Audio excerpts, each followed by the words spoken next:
Hey everybody, Psychic Hunter David. Well, I'm recording this on Thursday, and of course, we got a lot of stuff going down. We've got actually this new moon in Aquarius for the first time in over 200 and some odd years since the aspect of, actually, I think it's longer than that.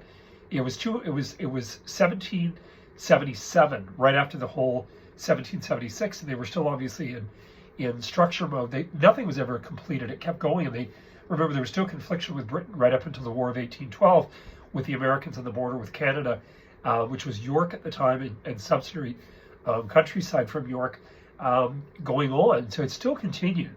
You know, this dead in the pan structure was not such a thing at that time because of the term with, communication. Obviously, they have riders carrying messages and handwritten, of course, etc. But anyway, we've got that going on. We also have the aspect that Mercury's part of the stories and news. Pay attention to all the information, by the way, that you receive, you hear, even by way of somebody else speaking about something that resonates. And, it's just been a really interesting time. I mean, I'm not shocked by the events of journalism and what's happening. And, of course, Mr. Carlson's, I haven't really read it all. I know what he's doing, going in the back door and really speaking to Mr. Putin. We'll see what that happens tonight. Surprising, not at all, that it's with this new moon in Aquarius. We have Mars about to move in there, which could really rock things because, Mars is never, we had Pluto at 0 degrees Aquarius when we were in Aries last spring in 2023, but we've never had really Mars move into the constellation of Aquarius before, right before we move into Pisces, which is intense. There's definitely a lot of monetary scenario playing out here. Because, for Aquarius, Pisces is obviously the house of money, image, self, so forth. So we're going to see a lot of stuff go down. You've got Venus sort of really quickly moving as well into the picture. So Mars is sort of the forerunner, and then, of course, Venus is behind it. But it's really quite interesting. Those that are really, really versed with astrology know the whole picture of the story and what could maybe happen. It is, again, maybe could, because we still have free will. But anyway, we're going to see what happens. Remember, this is for the full. Please actually like and subscribe if you've enjoyed this. And, weekly I will do this for now. And I will do a monthly general that will be up right at the end of the month. I have this, by the way, about the whole sinus and the polyp issue is already organized. So today I heard from my specialist nurse, and it's booked. So I'm very excited. Won't be doing readings for about 3 or 4 days. That's gotta heal. But believe me, I've waited a long time to prove that this has been an issue with sinus, and it is. He saw it all, and he just couldn't believe it. He said, we got to deal with this. So what we're going to talk about here is the overall for each and every one of us and where things go from here.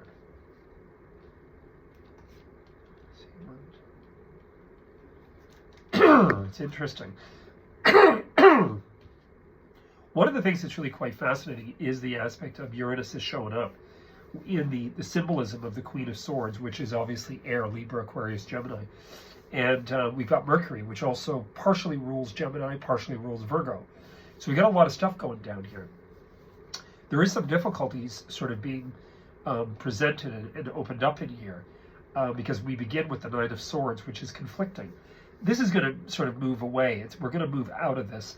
I would probably say, to be lucky enough, that probably as this reading is Sunday through Saturday, this Sunday through Saturday, really late Saturday through next Saturday, this would represent the aspect of foundations, closure, economy, economic, how this affects economic trade and all the things that are going on in the world. This begins everything, which is a very conflicting energy. Swords in themselves are quite to the point. I always see swords to me as really ruling, mercurial deliberation, mercurial decision, which could go either way. From what I'm seeing in here, it probably is going to go a little bit more south than north in the beginning, which could be threats. And I don't mean just threats of nuclear war, which, believe me, there's some fear there. You don't have the Americans going to move nuclear armaments over to Britain for nothing. Like, this is, we're going backward rather than forward in regards to world and people being able to get along. And this is a little bit to do with the danger of the whole transit of Mercury through Aquarius. Mercury, Aquarius, I'm sorry, but I mean Pluto. Pluto's the big one, but Mercury's here too, which is communications, and it can be communications expansion, communication breakdown, especially with Pluto there. Because Pluto is Uranus, it's Aquarius. It doesn't take any prisoners. Pluto is part of Scorpio, but I mean, being in Aquarius, it doesn't take any prisoners. And the decisions and the deliberations are quite intense in regards to how it happens, why it happens. Again, with Mercury there, it's again communications. So everything could have an effect on something else. Someone's opinion is something being, edited to the point where we're believing one thing and that's not what they've said. A lot of stuff going on. One of the things that I would suggest with each and every one of us personally, careful what you write through this next week. From what I'm seeing here anyway, careful what you write. Be very careful about reiterating information that you're not really 100% certain of. That's why I'm not saying a word about anything to do with individuals in regards to what I've seen or heard, because I don't know. I mean, we won't know until we can actually watch a real footage of what's taking place. And even that can be edited so that things appear to be. I've seen shows where you're watching a news show and they'll show a clip that actually looks like the person's in the wrong, but when you've actually watched the real recording, the real download, that's not all they said. They said that to an extent and then they corrected and or added to that. It's like when we meet people, we think, well, I don't really like her, but you don't know her. And then as you get to know, you think, well, maybe I was a bit harsh. Maybe I jumped to conclusions. So there's a little bit of that going on. But what I'm seeing in here is that this, I would say, probably the first beginning part of the week could be fraught with some uneasiness, meaning that Sunday, Monday, Tuesday could be a little uneasy.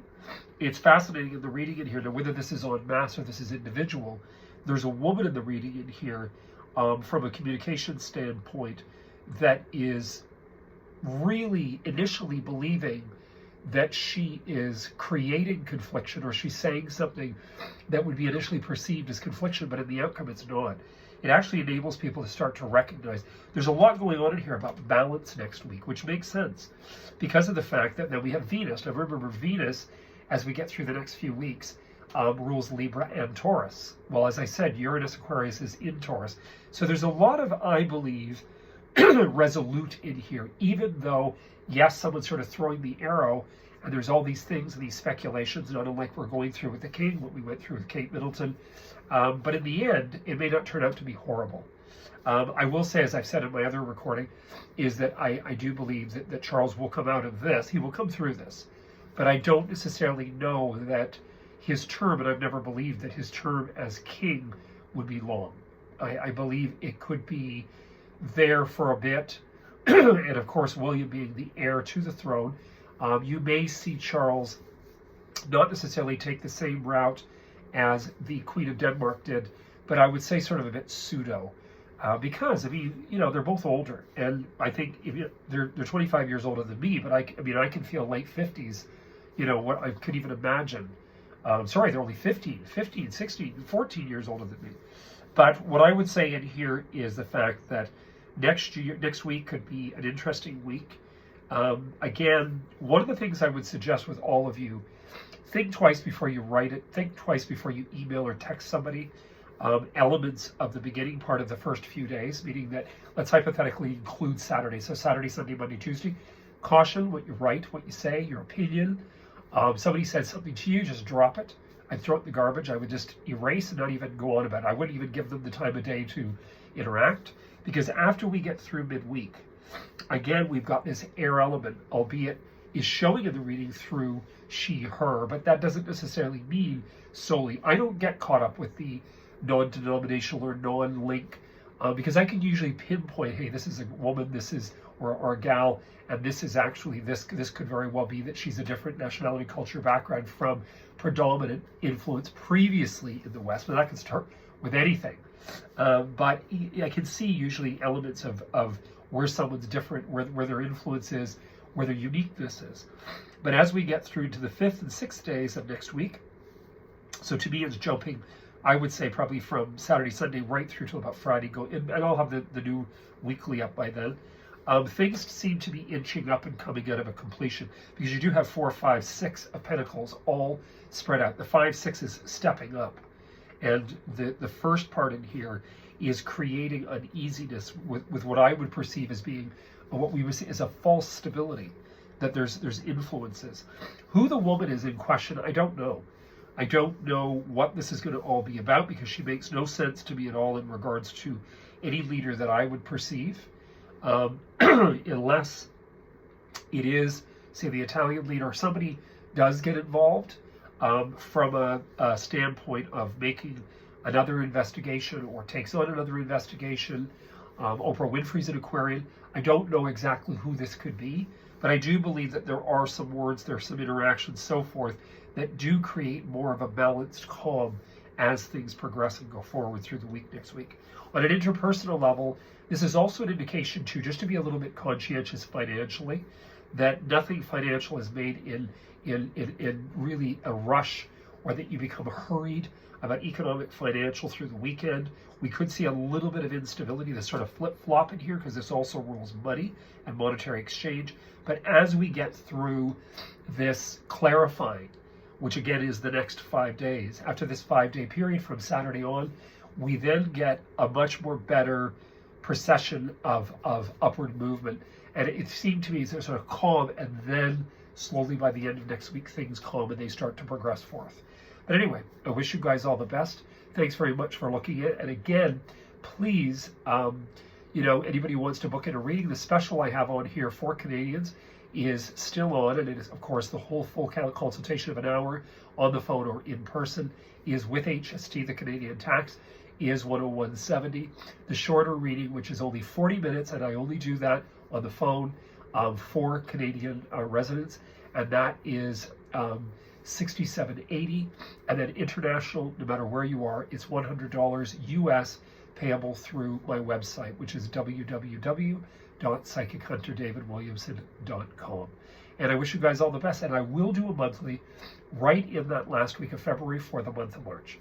You heard it here first. I wish you guys all the best and enjoy this weather. Toronto's doing, I don't know what the heck's happened, but global warming or whatever, it's fantastic weather. Cheers.